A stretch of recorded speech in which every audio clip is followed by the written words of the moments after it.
All right, we're going to read chapter 11 through 17 today of Wishtree by Catherine Applegate.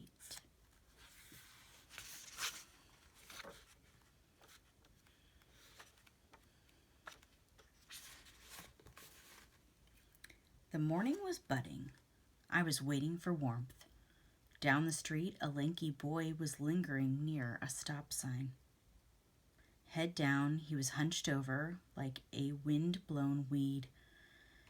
In his right hand was something shiny, a tool maybe, or a pen.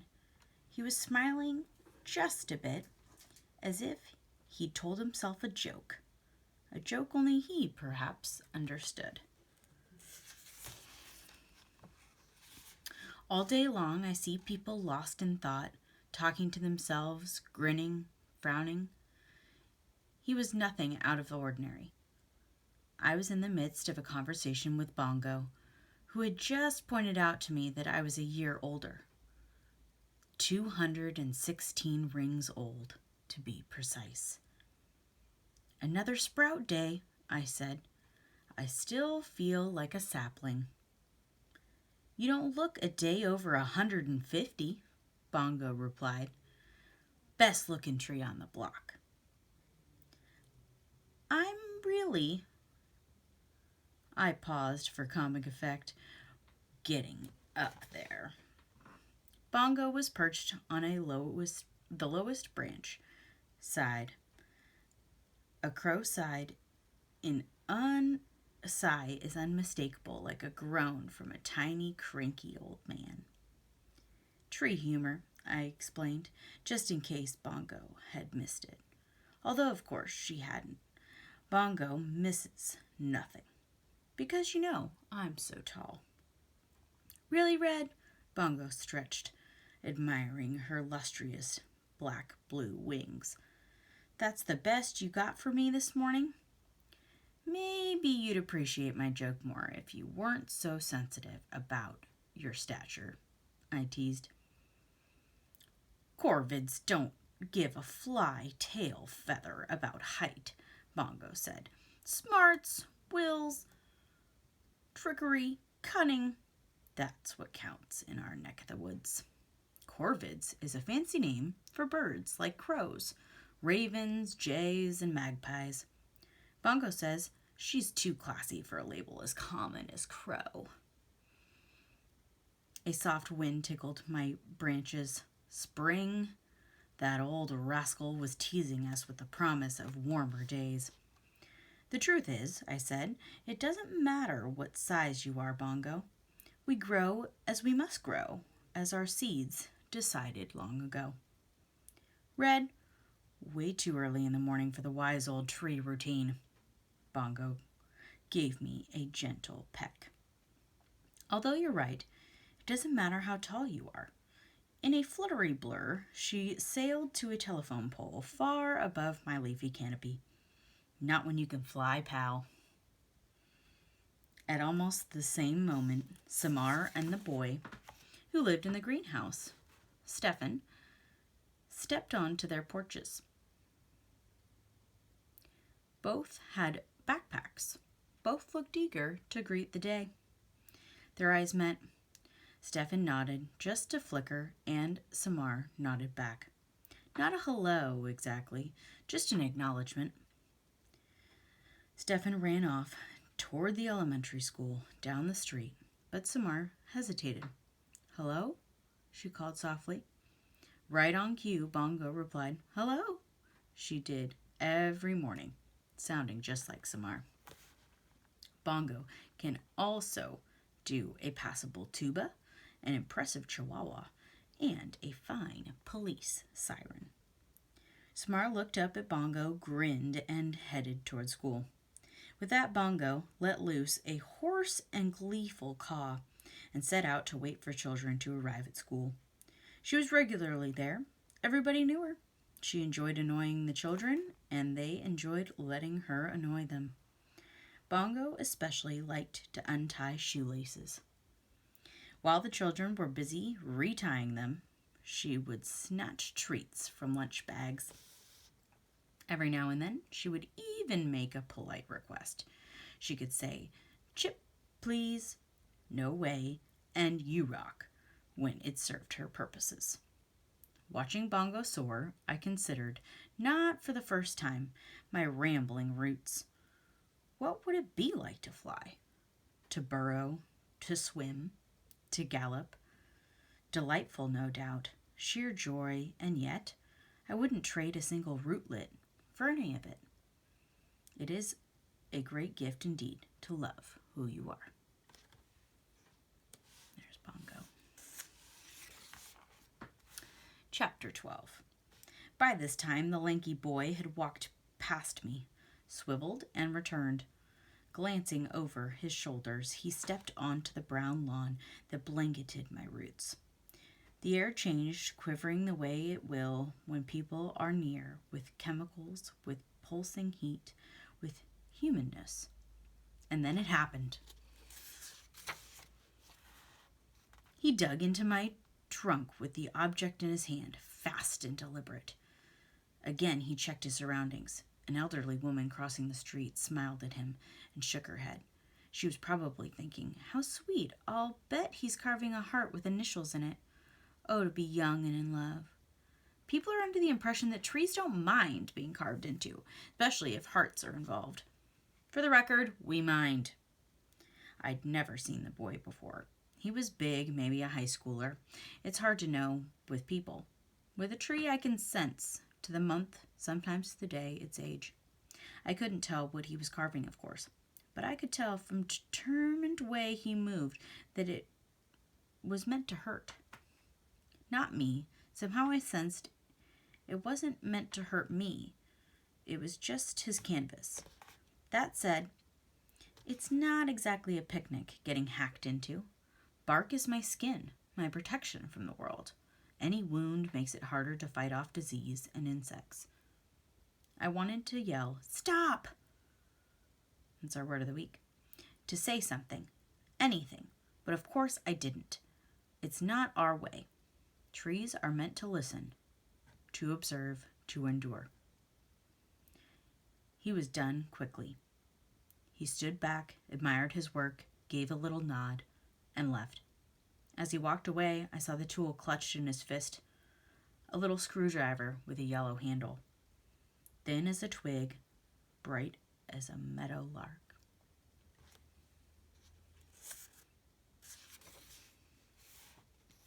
Chapter 13. Bongo was the first to see what had happened to me. She landed at the base of my trunk, head cocked.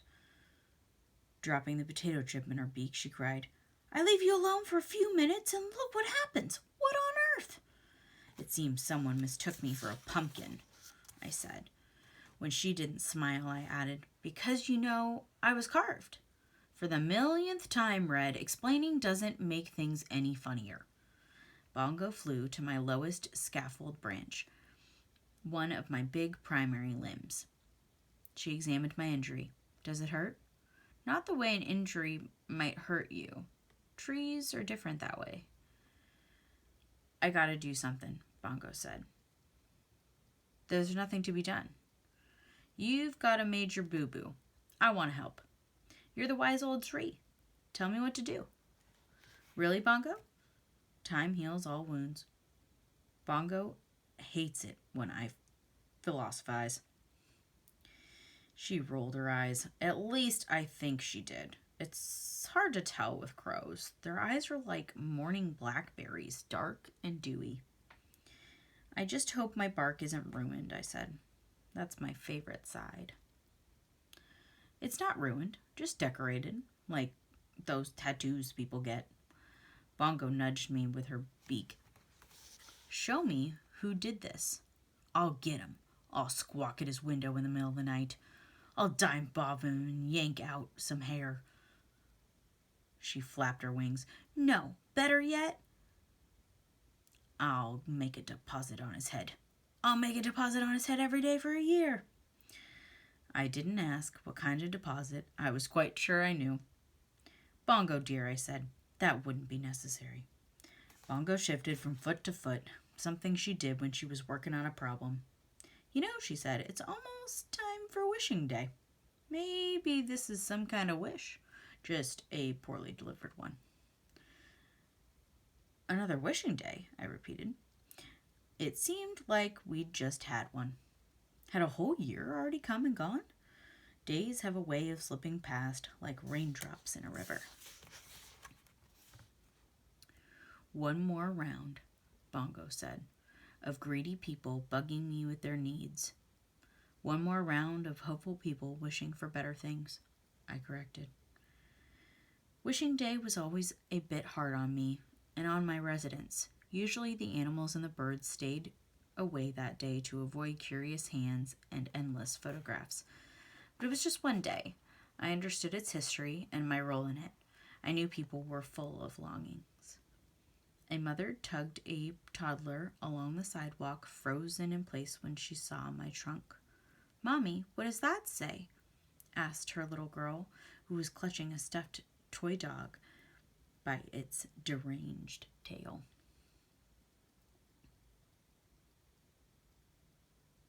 Bedraggled tail, sorry. The morning didn't answer. "Mommy?"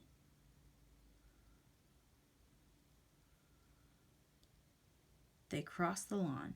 The mother stepped close to me. "It says leave," she finally said. "Like trees have leaves?" Gently, the mother traced my cuts with her index finger. "Maybe," she answered, "maybe like that." She looked over at the two houses near me. Shaking her head, she tightened her grip on the little girl's hand. "Let's hope that's all it means." Chapter 14. Those houses, my houses, one painted blue, one painted green, one with a black door, one with a brown door, one with a yellow mailbox, one with a red mailbox.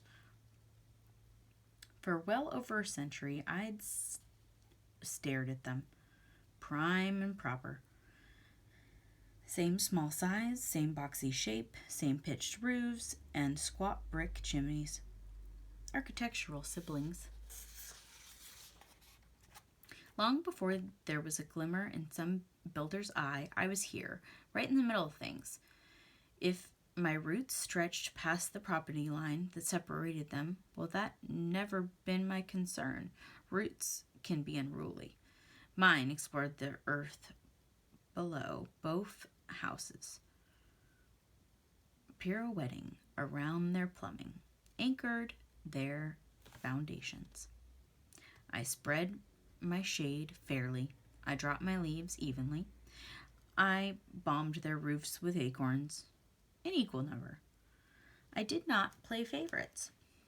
Over the years, many families had called those houses home. Babies and teenagers, grandparents and great-grandparents. They spoke Chinese and Spanish, Yoruba, and English and French Creole.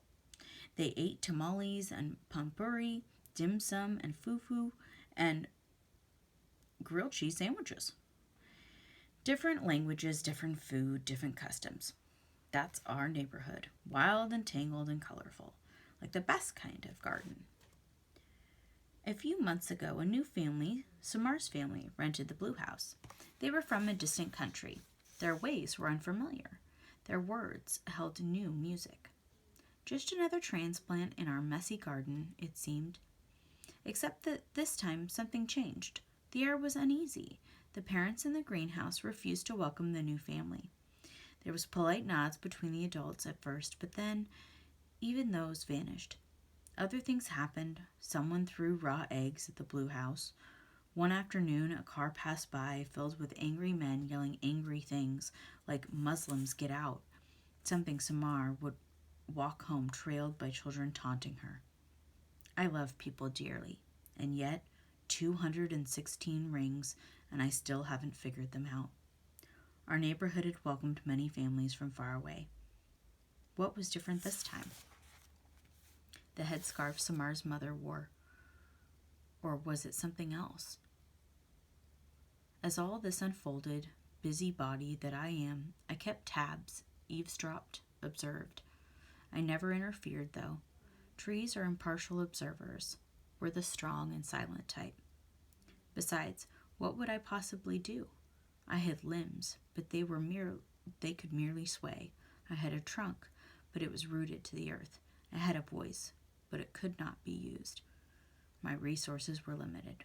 So too, as it turned out, was my patience. Chapter 15. When you're the neighborhood Wishtree, people talk. It didn't take long for folks to learn about the ugly word carved into my tree trunk. People stopped to stare. They gathered in little groups. They grimaced and shook their head and murmured. By lunchtime, the police had arrived. I'm not, as it happens, a stranger to law enforcement. A pair of calico kittens resided across the street. They love climbing up my trunk to my uppermost branches. Unfortunately, they don't love climbing back down. In the last 2 months, Lewis and Clark have been rescued twice by the fire department and 3 times by the police. Sandy and Max, the same police officers who'd rescued the kittens just last week, climbed out of their patrol car to check me out. They frowned. They searched the lawn for clues. They talked to passers-by and took photos. Bongo, I whispered. I'm an official crime scene. She was not amused. The owner of the houses, and therefore technically of me, was the one who'd called the police. Francesca, tall and thin, with short dove-gray hair, lived across the street. The blue and green houses had belonged to her family for generations. Francesca was also the owner of Lewis and Clark, my intrepid visitors. With a grim look on her face, Francesca strode across the street to talk to the police. Lewis and Clark squirmed in her arms. That tree, Francesca said to Sandy, who was taking notes on a little pad. It's been nothing but trouble for as long as I can remember. Francesca had never been the sentimental sort. She liked cats more than trees. To each your own. I happen to like trees more than cats. Oh, but people love the Wishtree, said Sandy. She looked me up and down, although I imagine it's a lot of work for you. Every year, the day after Wishing Day, I swear I'm going to cut that thing down, Francesca said. It was true, but I knew Francesca didn't mean it. She and I went way back. The cleanup isn't the worst of it, Francesca continued. The things people wish for, the craziness. Last year, someone wrote, I wish for chocolate spaghetti. In permanent marker. On a pair of underwear. Tossed it way up. Chocolate spaghetti, Sandy said. I could get behind that. Craziness, I tell you, Francesca stared at me. It's just a tree after all. Just a tree. Just a tree seemed a tad unfair, but Francesca looked tired and angry, so I tried not to take it personally. Sandy closed her notebook.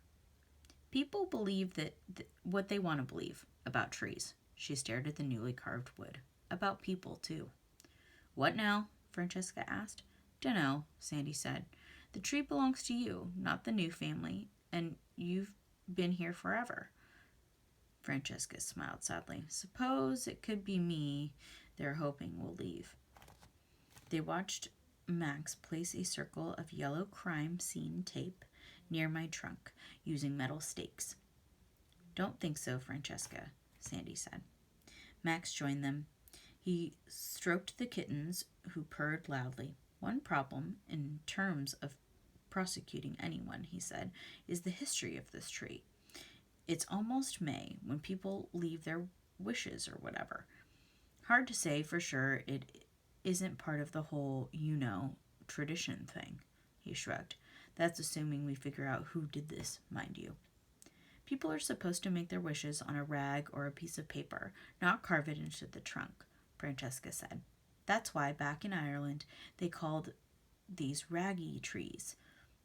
Nowadays, a lot of people just tie a tag around a branch and write their nutty wishes, she shrugged. In any case, leave is not a wish. It's a threat. It certainly is, Max agreed. Francesca nodded at the crack and buckling sidewalks leading to both houses. Tell you one thing, Wishtree or not, this oak is destroying the walkways. Messing with the plumbing, too. Roots go on forever. She shook her head. Maybe it really is time to cut it down. No more leaves to rake. No more wishing day mess. No more of this unkindness. Louis leapt from Francesca's grasp and dashed for my trunk. Sandy tackled him just in time. And the two kittens in the crime scene lines. We'll finish up our investigation in a day or two. Be out of your hair, Max said. Then you'll be free to do whatever you want with the tree. You know, Francesca said, taking Louis from Sandy, my father almost cut this tree down years ago. My mother wasn't having it. Family lore or some such thing. Soft-hearted nonsense, she sighed. Guess it's up to me. Meantime, you keep us posted if anything happens, Sandy advised. Francesca headed across the lawn, holding the kittens close. Leave, she murmured. What a world. What a world we live in. Chapter 16. When you're a tree, a phrase like cut it down is bound to get your attention. Francesca had hinted at such things before, but always in jest, after a long October afternoon raking my newly shed leaves into crisp hills, or after a particularly messy wishing day, or after stepping on my acorns in bare feet. I felt bad about the walkways. It's an occupational hazard. To stay alive, I need a vast network of roots, and roots can be surprisingly strong. Did you hear that? Bongo asked, watching Francesca enter her house. She sounded serious this time. I've heard it all before, I said. Unfortunately, the newbies heard her too, Bongo said. Bongo calls every fresh crop of babies newbies. She pretends to be annoyed by their antics, but I know better. Listen, Bongo urged. Sure enough, I could hear the baby skunks wailing from their hidden nest under the porch. But we love Red, Mama, one of them cried. Hush, their mother, fresh-baked bread, scolded. It's the middle of the day. You're supposed to be asleep. You're crepuscular. Crepuscular critters like fireflies, bats, and deer are especially active at dusk and dawn. Will Red be all right, Mama? Another baby whose voice I recognized as Rose Petal asked. All skunks name themselves after pleasant scents. I'm not sure if this is because they're a bit defensive about their reputation, or if they just have a sly sense of humor. Of course, said her Mama, Red is indestructible. Bongo looked at her. See what I mean? Oh dear, I said. By tonight they'll all have heard. The opossums, the raccoons, the owls. Little Harold will be beside himself. Harold was the small barn owl nestling and a great worrier. Barn owls give themselves sensible, no-fuss names.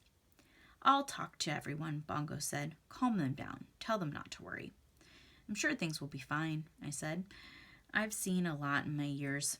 The things I've read about that have never come to pass. I could write a book. I paused. In fact, I could be a book. I paused again. Because, paper is made of trees. Bongo gave a screechy crowd laugh. She didn't even scold me for my lame joke. That's when I started to worry. Chapter 17. As much as I was concerned about the baby's reaction to Francesca's words, I was more worried about Samar.